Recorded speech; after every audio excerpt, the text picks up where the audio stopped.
May gabi sa tanang mga kahigalaan ug kaigsuonan dinhi sa One Voice Christian Fellowship sa Dakbayan sa Iligan ug sa tanang mga makasabot sa pinulungang Cebuano sa Herald of Grace Covenant Bible Church sa Dakbayan sa Dasmariñas, probinsya sa Cavite ug sa tanang mga nagasunod sa atong buluhaton Luzon, Visayas ug Mindanao ug sa naglain-laing dapit dinhi sa kalibutan. Welcome sa atong panagtigom diha sa mga pag-ampo apan sa dili pa tuguti nga makapamalandong kita sa hamubo nga pamaagi sa pulong sa Ginoo. Please turn with me to Psalm chapter 40 verse 1. Salmo kapitulo 40 bersikulo 1. Ang giingon dinhi: Naghulat ako nga adunay pagpailob alang sa Ginoo. Miduol siya kanako ug gipamati ang akong pangaliya. May the Lord bless the short meditation of His word at this moment.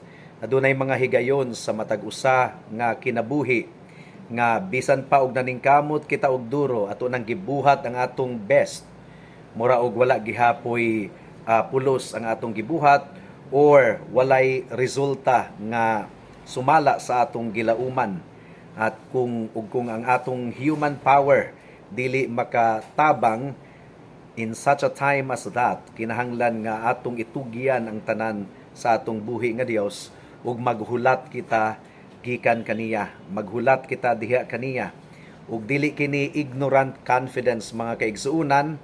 Kung moabot kana nga mga panahon gumikan kay nasayod kita nga ang atong amahan siya ang nagdumala sa tibuok kalibutan ug aduna siya'y plano sa matag usa ka kinabuhi. Ang giingon sa iyang pulong, He causes all things to work together for good to those who love Him and to those who are called according to His purpose. So pwede kita nga makasalig kita kaniya kanunay nga iya kitang hatagan og tabang, iya kitang hatagan og deliverance sa eksakto nga panahon nga iyang gitakda alang sa matag usa kanato. Adunay mga occasions nga kining gitawag og patient waiting, mao ang atong pinakadako nga duty. Kung kita nagpanglihok alang sa kalag sa mga katawhan, nagwali sa pulong sa Ginoo, dili man ta makaani dayon og bunga. Kinahanglan nga atong itugyan ang resulta niini sa Ginoo.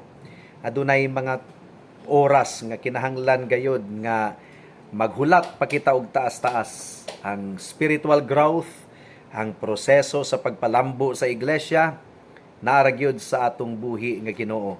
All that we can do is to proclaim the word of God faithfully, to disciple souls faithfully, pero ang bunga niini nasayod kita nga dili kini mo resulta dayon. Tungod kay gitudluan kita sa Ginoo nga maghulat, magpaabot gikan kaniya, magpaabot diha kaniya ug musalig kaniya. Bisan pa sa atong mga pag-ampo, sometimes kinahanglan nga maghulat kita og taas-taas adisir mutubag ang atong Ginoo. Basin og taas gyud kaayo nga paghulat ang gikinahanglan, tungod kay ang Ginoo mo nagtakda sa tanang mga butang. All that we have to do is to wait for Him patiently. Dili gyud nato itugot mga kaigsuonan ug hinaot nga tabangan kita sa Dios nga dili kita mahimong impatient.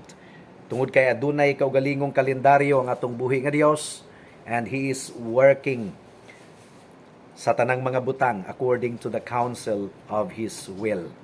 Ug hinaot nga midulot sa matag usa nato kakinabuhi, kakasing-kasing ang pulong sa Ginoo karon. Basin og duna kitay mga long-standing prayer items, mga dugay-dugay na kaayo nga prayer items nga murag wala pa may tubag ang atong Ginoo. Well, wait patiently is also an answer. To wait patiently from Him. Tubag pud kana gikan sa atong Ginoo. May the Lord help us to wait for Him patiently and not grow weary and impatient. Magampo kita. Salamat o Dios sa mensahe nimo niining daknaa. Among gipangayo ang bunga niini ug among gipangayo nga imo kaming himuon nga mainampuon nga adunay pagpailob, pagpaabot sa imong specific nga tubag sa among mga pag-ampo. In Jesus' name we pray. Amen. Daghang salamat sa pagpamati sa iyang pulong. God bless us all.